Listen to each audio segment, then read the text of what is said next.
Olá pessoal, tudo bem? Sejam muito bem-vindos e bem-vindas. Hoje então nós vamos falar sobre o plano de aula para a educação infantil alinhados à BNCC. O que a gente vai falar então nessa aula, né? A gente vai entender então por que é tão exigido para o professor um plano de aula. Por que ele é importante? Qual a importância? Ele tem relevância, porque ele é exigido, né? Não somente pela escola, mas existem órgãos maiores que exigem esse planejamento organizado e atualizado da escola. E na parte 2, então, a gente vai falar sobre o que um bom planejamento, o que um planejamento em geral ele precisa conter.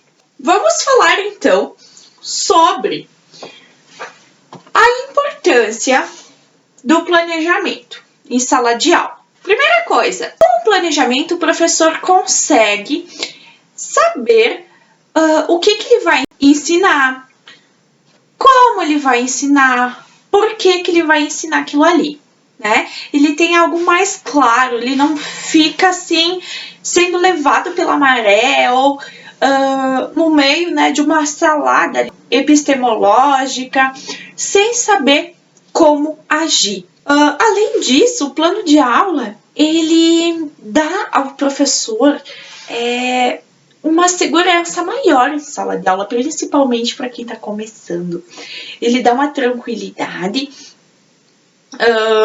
porque mesmo, às vezes o plano não dá certo, entre aspas, que o plano sim, ele sempre dá certo, vai depender da nossa percepção com relação a esse não dar certo, que por vezes a gente precisa assim flexibilizar o nosso plano e ver qual é a necessidade da nossa turma, tá? Vamos supor então que o nosso plano não deu como a gente planejava, como a gente gostaria. Quando eu faço um plano de aula, mesmo que inconsciente, eu já consigo pensar em um plano B. Ou eu pensar um plano B mais adequado, de acordo com o que eu estou pretendendo ensinar. O planejamento dá para a escola uma facilidade, uma tranquilidade na sua organização como equipe. Porque pode ser que você, professor, precisou faltar um dia na escola por questões pessoais, por questões de doença, assim, né? Ok, você precisou faltar. Mas o que acontece? Você é um professor super organizado, já deixou seu plano pronto, seu material pronto, e naquele dia, então, a escola fica mais tranquila, porque ela sabe que você é um professor organizado. E sabe que você já tem o seu planejamento pronto, ela tem o teu plano, ela sabe como mediar, ela tem o passo a passo das atividades, e é muito mais fácil ela colocar uma pessoa lá para conduzir a tua turma e tentar, né, colocar o conteúdo da melhor forma possível dentro daquilo que tu espera, tá? E assim, os teus alunos também não saem prejudicados por algum atraso no que tu estava querendo ensinar, entende? E, ao mesmo tempo, o aluno também sente mais segurança em você, porque, esse professor, ele me mostra que ele é organizado, que ele sabe onde ele quer chegar. Então, eu fico mais tranquilo. Pensem em vocês chegarem num curso qualquer e vocês verem que aquele professor às vezes não está muito organizado, não sabe o que ele quer, está passando para vocês. Isso deixa vocês um pouco confusos, não deixa vocês tão tranquilos. E isso imagina para os pequenininhos, né? Isso, a questão de planejar, de ter tudo em ordem, faz com que tudo se torne um pouco mais tranquilo. Ainda mais para a educação infantil, que às vezes o dia a dia é tão corrido, né? E quando a gente tem um plano estruturado, intencionado, isso se torna um pouco mais leve. Vamos então para a parte 2. Parte 2. O que então um plano de aula ele precisa conter, né, professor e professora? Vamos pensar o seguinte. O plano em si, a estrutura, a nomenclatura, vai depender muito do que a escola quer. Mas a estrutura, ela tende a seguir mais ou menos o mesmo padrão. O que vai mudar, às vezes, é o nome de algum item, de algum elemento, tá? Então vamos pensar. Primeira coisa que um planejamento precisa conter: turma,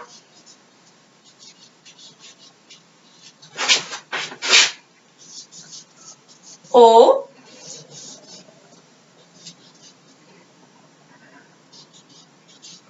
faixa etária. Tá? Eu estando na educação infantil, sabendo a turma ou a faixa etária, eu vou saber depois quais habilidades da BNCC eu posso trazer, eu posso encaixar aqui, tá? Segundo item, data de aplicação.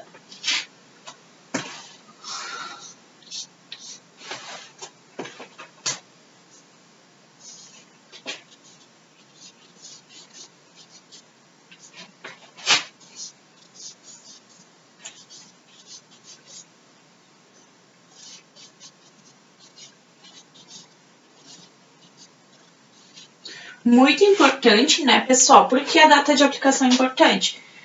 Vamos pegar lá de novo o exemplo. Vamos supor que você, professor, precisou faltar nesse dia por alguns problemas pessoais e o seu caderno, o seu material ficou na escola para planejamento, para, né, para a escola ter em mãos exatamente para esses momentos. E tu fez todos os planos de aula lindos, maravilhosos, bem organizados, mas esqueceu de uma coisa simples, a data. E aí, como é que o pessoal lá da escola vai saber em qual dia, qual é o plano que ele vai utilizar naquele dia? Tendo a data, isso torna tudo mais rápido, tudo mais ágil para o pessoal da escola se organizar. Outro item. Essa aula, ela precisa ter um tema ou um título. Tá? Então, esse título, como é que ele precisa ser? Duas coisas: criativo e objetivo, direto, sem muita chance de pensar em outras possibilidades que não tem nada a ver com o que eu quero ensinar. Eu tendo um tema, um título bem interessante, bem criativo e direto, está ótimo, tá bom? Pensem que aqui em sala de aula, antes de tudo tem que estar feito, para depois ele ficar perfeito. Antes a gente precisa fazer, depois a gente vai adequando as partes para poder ir ficando cada vez melhor, tá bom? Depois, vocês vão colocar o que nesse plano? Os campos de experiência, tá? Lá da BNCC. Quais campos tu vai estar trabalhando nesta aula? Lembrando, né, que as habilidades, os objetivos da aprendizagem estão diretamente ligados aos campos de experiência. Ok? Depois dos campos de experiência, óbvio, nós vamos precisar das habilidades da BNCC.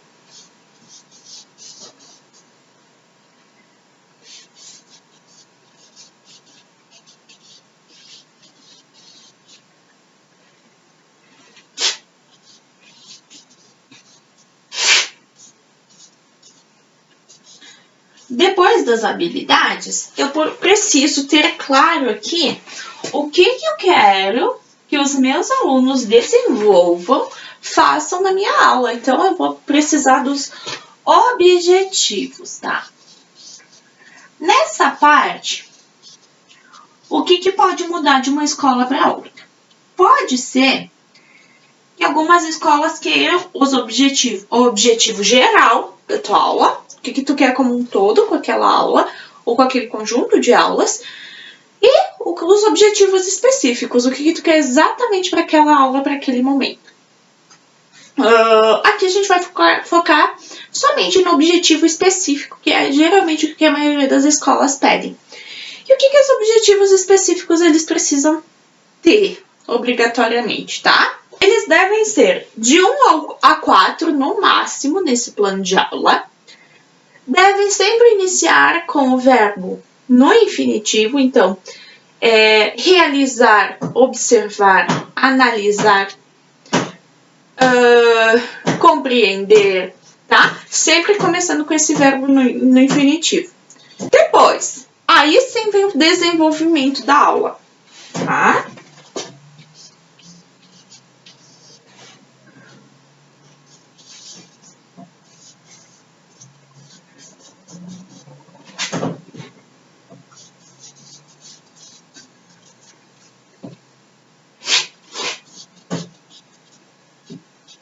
Não esqueçam nessa etapa de detalhar as atividades de vocês, para vocês não precisarem ter um retrabalho no momento em que vocês voltarem. Por quê? Se eu colocar só uma lista ali de atividades, é óbvio que as pessoas são diferentes, elas vão entender diferente e vão aplicar aquilo ali talvez de uma forma bem diferente do que a gente gostaria. E talvez a gente não vai chegar no objetivo que a gente gostaria, tá? E aí, quando eu voltar, eu vou ter que retomar tudo e aquilo vai se tornar um pouco repetitivo para aqueles alunos e talvez não vai ter um efeito legal como eu gostaria que tivesse, tá? Então, assim, eu quero fazer um jogo pega-varetas, tá? Mas nesse jogo pega-varetas, eu também vou querer que eles construam as regras. Como é que eles vão construir as regras? Qual que é o passo a passo para eles construírem as regras? Como que o professor pode mediar como eu gostaria que fosse feito? Não façam somente uma lista de atividades, porque isso fica muito vago, tá bom? Então, detalhe, não poupem esforços, porque depois, se eu precisar em algum momento me afastar do trabalho, isso fica muito mais tranquilo e eu fico tranquila, pois eu sei que o que eu planejei muito possivelmente está sendo trabalhado de uma forma muito mais próxima do que eu quero que os meus alunos aprendam, tá? E depois, aqui não tem espaço, eu vou colocar aqui do ladinho, tá? Por fim, como vai ser a minha avaliação dessa aula? Tá? Avaliação, tá? Que pode ser construção de portfólios, fotos, registros escritos do que eu observo no desenvolvimento de cada aluno. Bom, o que nós vamos fazer agora? Eu vou ir para a tela do meu computador e eu vou construir, então, passo a passo do planejamento com vocês. Vamos para a segunda parte da nossa aula, que é o que de fato nos interessa, né? Como fazer um planejamento, um passo a passo.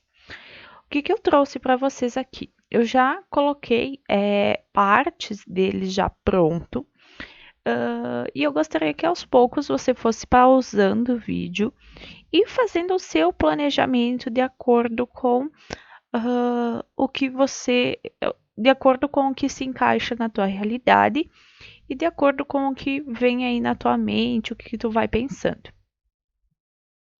Então, como a gente comentou, a primeira informação que precisa ter nesse planejamento, que pode ser que a escola onde você trabalha vai exigir, é a turma ou a faixa etária com a qual você vai trabalhar. Então, eu coloquei aqui, por exemplo, pré-1, que de acordo com a BNCC, se encaixa nas crianças pequenas, tá? Então, você pausa o vídeo, vê em qual faixa etária a sua turma se encaixa e acrescenta já no seu planejamento. Após, nós colocamos então a data de aplicação. Aqui eu coloquei uma data fictícia, né? Só para a gente ter como uma base. Então, dia 30/6/2021. O tema, como eu falei, ele precisa ser específico, ele precisa ser direto e criativo. Então, o que eu coloquei aqui? A ciranda das estações, ou verão. Então, é algo que nos remete a algo lúdico, algo divertido e especifica para nós aqui qual das estações eu vou trabalhar neste dia, certo? Depois, então, a gente coloca os campos de experiência. Eu coloquei aqui, de acordo com o que eu pretendo trabalhar, os campos de experiência que se encaixam são espaço, tempos, quantidades, relações e transformações, corpo, gestos e movimentos. Eu sugiro que tanto os campos de experiência como as habilidades e os objetivos, se você tem dificuldade de ver o que melhor se encaixa, inicialmente você vai direto para o desenvolvimento da tua aula, que depois, no momento de encaixar os campos de experiência que mais se adequam com o teu plano, se torna mais fácil, ok? Então, essas foram as habilidades. Como eu falei, cada instituição vai exigir o plano de uma determinada forma. Pode ser que a instituição onde você trabalha ou vai trabalhar vai pedir só o código em si da BNCC. Tem escolas que vão pedir o código e o que ele nos fala. Eu já coloquei ele completinho aqui, né? Mas vai de acordo com a tua realidade aí.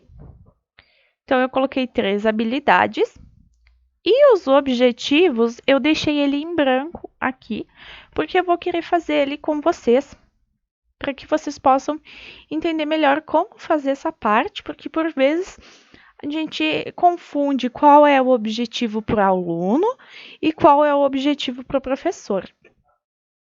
Quando nós falamos em objetivos no plano de aula, ele se refere sempre ao o que o aluno vai aprender naquele dia, naquela aula. Então, o objetivo em si sempre ele é para o aluno. Recursos. Então, quais os materiais que serão utilizados? Isso é muito importante, principalmente se nesse dia, por algum problema pessoal, como a gente havia conversado, você precisar se ausentar. Então, a escola e a pessoa que vai te substituir já sabe o que ela vai precisar separar de material, ok? Como eu vou trabalhar com imagens impressas, então eu já vou organizar essas imagens com 1 ou 2 dias de antecedência para poder estar em mãos para a pessoa que for me substituir ou enfim, né? Vamos então para o desenvolvimento da aula. Essa parte também, tá, professor, você vai organizar de acordo com a tua forma de trabalho, como tu melhor te encaixa. Eu gosto de organizar minhas aulas em momentos, tá? Então, por exemplo, aqui no primeiro momento, o que eu vou fazer? É como se fosse uma provocação do assunto em que eu pretendo trabalhar. Então, vou trabalhar com análise de imagens, ok? Então, eu vou organizar os alunos em círculo e sentados, dispor no centro do círculo imagens impressas relacionadas às 4 estações do ano e pedir para que cada aluno escolha uma e descreva o que está enxergando. Após pedir para que coloque a imagem de volta. Vejam, aqui não é uma lista somente de atividades. Eu preciso deixar bem claro o que fazer nesse momento, dar toda uma orientação. Lembrem que quem fez um curso para professor, um curso de pedagogia, foi você, ou um curso de magistério foi você, e talvez não foi a secretária da escola. Quem sabe mediar a aula é você, e você precisa deixar o seu trabalho mais claro possível para a equipe da escola como um todo. Segundo momento, então, eu trabalharia com uma classificação dessas imagens. Como assim? Então, eu convidaria os alunos e pediria para que ele organizasse as figuras em grupos, né, de acordo com os critérios deles. Tipo, o que se eu fosse organizar as imagens em 2 grupos, que grupos que tu faria, né? Estabelecendo características em comum, ok? E em seguida convidaria outro aluno e pediria que ele organizasse então um outro grupo de imagens e faria com que ele explicasse o porquê dessa organização.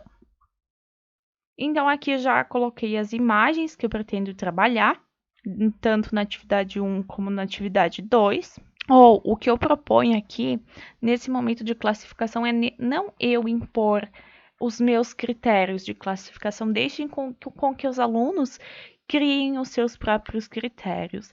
É dessa forma que a gente incentiva a autonomia deles, né? É eles que precisam pensar, é eles que precisam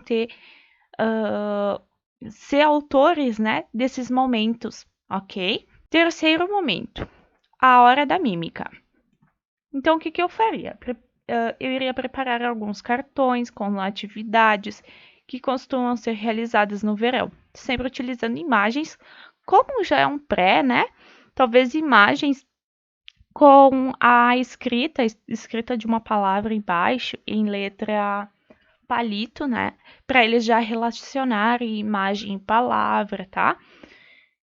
E eu solicitaria aos alunos que sorteassem uma imagem, né? Um cartão, e não falassem para ninguém, guardassem segredo. Aqui a gente trabalha outra capacidade, né? Que é o de guardar segredo, que às vezes é tão difícil para eles pequenininhos, né?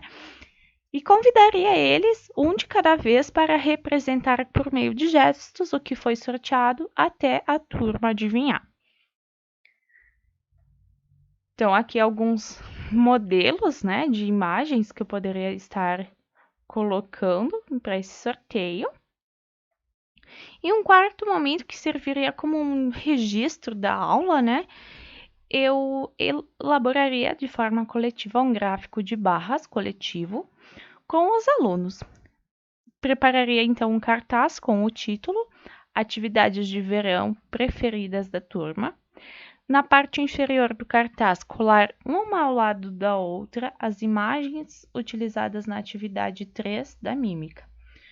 Pedir que os alunos votem em quais eles preferem e registrar cada voto em forma de quadrado, formando uma barra. Após, pedir aos alunos que ajudem na contagem e registrar o número na lateral do gráfico, conforme o exemplo abaixo. Claro, né, pessoal? Vai mudar aqui os dados do gráfico, mas seria esse o modelo. Então, seriam as atividades aqui, os quadradinhos, né? Para cada imagem do gráfico e os números na lateral. Como eu realizaria a avaliação? Então, eu faria por meio de registro escrito das observações, sempre com um caderno junto e anotando o que eu observar durante a atividade, no desenvolvimento dos alunos e fazendo anotações, e também utilizando fotografias. Agora sim, a gente vai lá e vai elaborar então os objetivos. Como eu realizei aqui 4 momentos, eu penso em criar um objetivo para cada momento da minha aula. Então, vamos aqui, ó. Primeiro momento, né? Então, eu trabalharei aqui com a análise de imagens. Organizar os alunos em círculo e sentado, dispor no centro do círculo imagens impressas relacionadas às 4 estações do ano e pedir para que cada aluno descreva o que está enxergando. Então, assim, o que eu poderia trabalhar aqui enquanto objetivos? N situações, né? Eu poderia trabalhar a questão de detalhar, né? Características da imagem, expressão oral. Como é que eu posso colocar aqui? Vamos colocar assim, ó. Expressar, olhem só, que é para o aluno, tá, pessoal? Expressar oralmente detalhes observados em imagens. Olhem só que esses objetivos estão relacionados ao fazer do aluno, ao que ele vai realizar naquela atividade. Não é para mim, promover momentos. Não, é exatamente para o aluno. Segundo momento, então, eu farei a questão da classificação das imagens. Então, o que eu colocaria? O que o aluno iria fazer? Desenvolver critérios próprios de classificação. Ou seja, eles mesmos vão criar, né, os seus critérios para classificar as imagens. Então, é isso que eu vou colocar nos meus objetivos. Olhem, é um objetivo curto e direto, tá certo? O terceiro momento, então, expressar, né, por meio de mímicas, atividades realizadas no verão. Então, como é que eu colocarei aqui? Gesticular. Eu não vou colocar expressar novamente, porque já está aqui, então eu não quero me tornar repetitiva. Então, gesticular atividades realizadas no verão por meio da mímica. E a última atividade é o registro aula por meio de um gráfico de barras, né? Então, eu podia colocar assim, que o objetivo, né, dessa criança é fazer com que ela compreenda a função do gráfico de barras no dia a dia. Pode ser. Mas o que eu posso colocar assim, ó, registrar coletivamente as preferências da turma no gráfico de barras. Tá? Poderia colocar mais? Poderia, mas como sugestão, né, eu coloco no máximo 4, assim, no planejamento. Vai depender, de novo, né, da exigência da turma, né, da escola em que vocês trabalham. Mas aí poderia colocar aqui, poderia relacionar número e quantidade, trabalhando lá no gráfico. Eu posso desenvolver, mesmo com eles pequenininhos, pequenos desafios matemáticos. Então, vai muitas situações aqui. Nos objetivos, eu vejo que o pessoal tem muita dificuldade de encontrar os verbos, né, corretos ou variar mais nos verbos. Então, o que eu vou fazer? Eu vou deixar no final do meu planejamento, que vai estar aqui na descrição do vídeo, e para o pessoal, os meus alunos, então, vai estar na plataforma também, uma tabela com os verbos a serem utilizados para cada situação. Se eu quero que eles analisem, se eu quero que eles avaliem, se eu quero que eles construam alguma coisa. Para cada situação que eu vou propor, eu posso utilizar determinados objetivos. Então, eu vou deixar para vocês aqui no finalzinho do arquivo, tá bom? Espero, então, que essa aula tenha ajudado vocês. E se houveram dúvidas ou sugestões de melhorias, vocês podem deixar nos comentários. E minhas alunas e meus alunos, então, podem também estar me procurando. Um grande abraço, beijos, tchau, tchau!